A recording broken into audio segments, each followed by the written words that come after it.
C'est la toute première fois que Yulia Skripal s'exprime depuis son lit d'hôpital. Elle l'a fait ce jeudi via un communiqué envoyé par la police britannique. Empoisonnée il y a un mois en Angleterre avec son père, un ex-espion russe, elle explique s'être réveillée il y a plus d'une semaine et aller de mieux en mieux.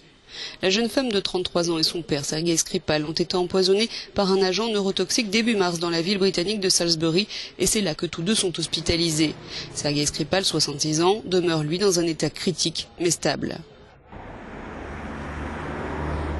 Un peu plus tôt, la télévision russe avait diffusé un enregistrement audio présenté comme une conversation téléphonique entre Yulia, à droite, et sa cousine Victoria, à gauche, qui réside en Russie. Dans cet enregistrement dont l'authenticité n'a pas été démontrée, celle qui est présentée comme Yulia Skripal affirme qu'elle et son père sont en phase de rétablissement et qu'elle pourra bientôt quitter l'hôpital. L'ambassadeur russe à Londres a réagi, se disant très heureux et espérant que Sergei Skripal se remette aussi bien que sa fille.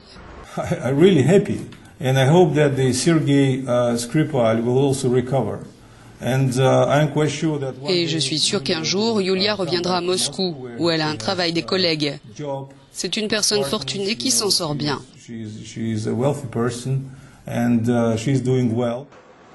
Yulia Skripal a tenu à remercier les habitants de Salisbury pour leur message de soutien et le personnel soignant de l'hôpital qui s'occupe d'elle et de son père depuis ce 4 mars où ils ont été contaminés par cet agent neurotoxique encore en cours d'analyse. Empoisonnement qui a déclenché une tempête diplomatique inédite depuis la guerre froide.